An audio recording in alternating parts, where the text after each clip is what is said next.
नमस्ते दोस्तों, मैं सुमन शर्मा आप सभी का स्वागत करती हूँ आपके अपने चैनल सुमन एजुकेशन हब में।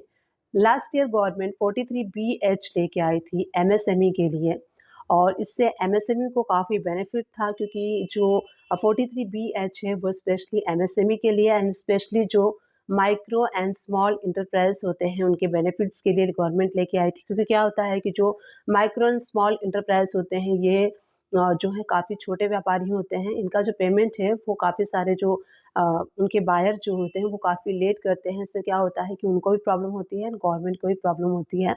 तो इसलिए गवर्नमेंट ने 43BH लेके आए थी एमएसएमई के लिए, जिसमें कि अगर आपका कोई भी ऐसा सप्लायर है जो कि माइक्रो एंड स्मॉल इंटरप्राइजेस है, तो वहाँ पे आपको 45 डेज़ में पेमेंट करनी होती है अगर आपके सप्लायर्स के साथ कोई एग्रीमेंट है तो। एग्रीमेंट के केस में आपको 45 डेज़ के अंदर में पेमेंट करनी है। अगर कोई एग्रीमेंट नहीं है तो आपको 15 डेज़ के अंदर में पेमेंट करनी है। और अगर आप पेमेंट नहीं करते हैं तो आपको इसके जो एक्स्ट्रा जो बर्डन है वो झेलने पड़ सकते हैं। जैसे कि मान लीजिए फाइनेंशियल ईयर 24-25 एंड होने वाला है। 31 मार्च 2025 को 24-25 एंड हो जाएगा। अब इसमें 24-25 में अगर आपके कोई ऐसे सप्लायर्स हैं जो कि माइक्रो एंड स्मॉल को बिलोंग करते हैं और आपने उनका पेमेंट नहीं किया है within 15 days with no agreement and within 45 days with agreement, तो वो परचेस एक्सपेंसेस आपका डिसअलाउ हो जाएगा। इस ईयर में 24-25 में वो डिसअलाउ हो जाएगा।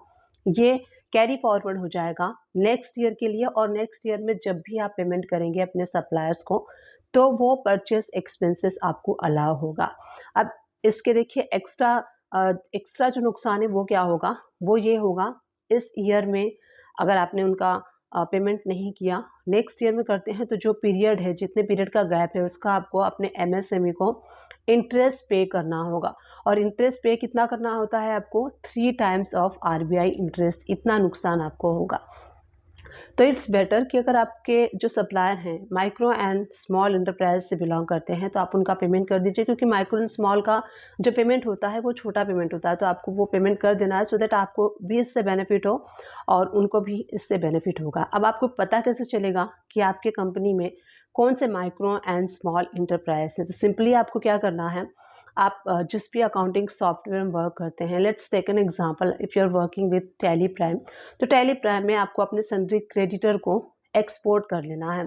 सन्ड्री क्रेडिटर के लिस्ट को आप एक्सेल में एक्सपोर्ट कर लेंगे एंड वहाँ से सिंपली आपके क्रेडिटर की लिस्ट आ जाएगी। क्रेडिटर की लिस्ट के नेक्स्ट में आपको उनका कॉन्टैक्ट नंबर ऐड करना है और आपको थोड़ा सा देखिए टाइम तो लगेगा, क्योंकि जब भी हम ईयर की क्लोजिंग करते हैं हमें टाइम तो लगता ही है, सारे वर्क को फाइनल करना होता है।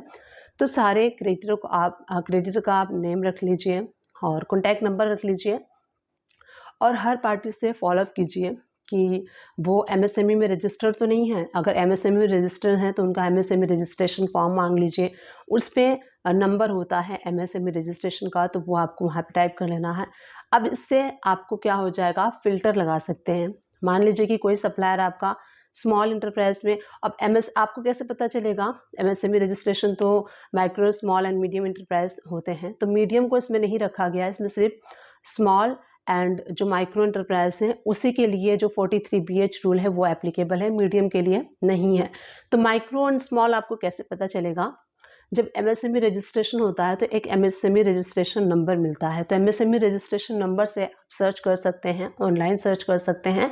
और जब आप एमएसएमई रजिस्ट्रेशन नंबर डालेंगे, इससे रिलेटेड भी मैंने वीडियो बनाए हैं, तो आपको सिर्फ गूगल में आपको क्या करना है, एमएसएमई वीडियो बाय सुमन एजुकेशन हब, इस तरीके से आप कर लेंगे तो आपको मेरी वीडियो मिल जाएंगी और सारे कैसे आपको रजिस्ट्रेशन सर्च करना है और कैसे आपको पता चलेगा कि एमएसएमई में कौन सा माइक्रो स्मॉल इंटरप्राइज है, वो सारी चीज़ें आपको वीडियो मिल जाएंगी। फिर भी इस वीडियो में हम रिवाइज़ कर लेते हैं और आपको ऑनलाइन सर्च कर लेना है।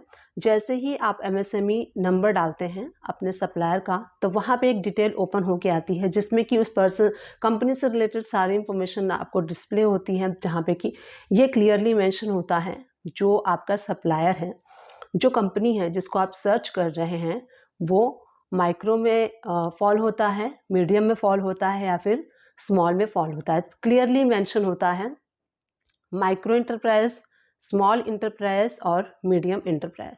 इससे आपको पता चल जाएगा, आप लिस्ट में ऐड कर सकते हैं उस कंपनी के नेम के आगे कि ये company XYZ company micro company है, ABC कंपनी स्मॉल कंपनी है, या फिर XYZ कंपनी मीडियम है। इससे आपको फ़िल्टर लगा लेना है स्मॉल एंड माइक्रो में। अब आपके पास सिर्फ स्मॉल एंड माइक्रो एंटरप्राइज हैं। उन सारे कंपनीज़ को आपका जो लेजर है वो आप एक्सपोर्ट कर लीजिए, देख लीजिए क्या आउटस्टैंडिंग है, और जो भी आउटस्टैंडिंग है उस पार्टी को उस ही ईयर में यानी कि 24-25 में अगर आपने परचेस किया है तो उनका पेमेंट आप 31 मार्च 2025 से पहले पहले कर देंगे, तो वो परचेस जो एक्सपेंसेस है वो अलाउ हो जाएगा। Otherwise this is going to be disallow for the next financial year 2025 and 26। अब इससे देखिए क्या आपको एक्स्ट्रा बर्डन होगा, आपकी कंपनी पे क्या एक्स्ट्रा बर्डन होगा।